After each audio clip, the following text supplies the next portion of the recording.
My father, Stanley Kubrick, who directed Full Metal Jacket, Clockwork Orange, 2001, Doctor Strangelove, had his family around him all the time. So it was really hurtful when the stories in the newspapers were full of him being this egocentric, misogynistic maniac. So I'm going back to see my old house where we used to live for 12 years. And we left in 1979, and I haven't seen it since. Oh, we got a blue plaque! How cool is that? I didn't even see that. Oh, Dad, you got a blue plaque. We got our own blue plaque. So this is where I used to live, and this is where the editing happened and the offices were. And yeah, it's great to see it again.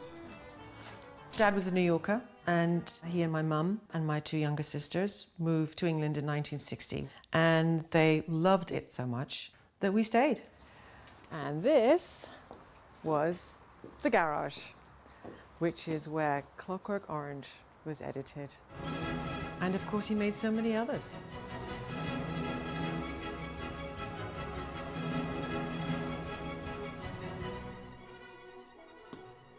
Wow.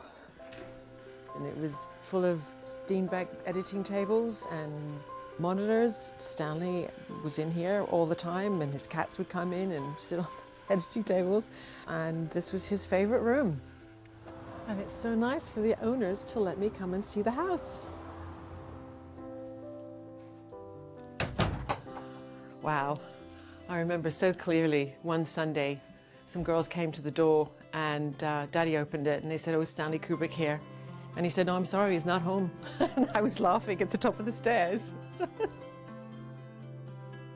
Yeah, my friends used to think it was really cool coming here because they thought I had a movie star life. Always meeting very famous people, and Jack Nicholson and Tom Cruise and Cole.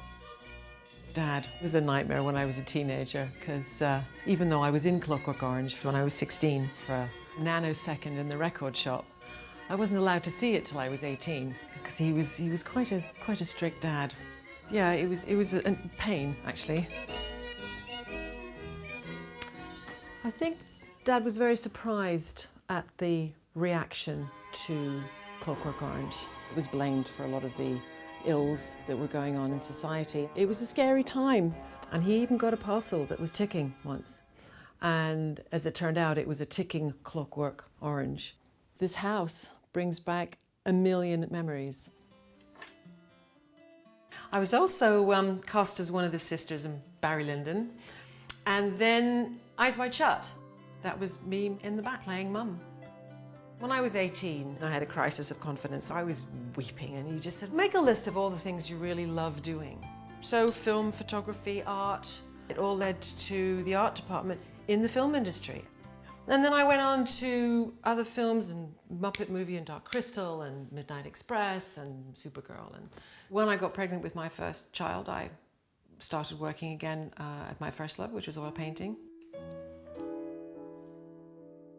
The depth and the detail is just brilliant. Stanley loved Catherine's paintings and his wife's paintings. Jan's my uncle and was Stanley's executive producer for 30 years. I enjoyed it very much, and I worked with him for a very good reason, for a very long time. And many of her paintings are, of course, seen in Eyes Wide Shut. It was a lovely thank you to us, I think. He was warm, loving, supportive as a father, husband, and grandfather. And when he died, suddenly, without our permission, it was like this umbrella that had been protecting us just disappeared. And we were getting wet.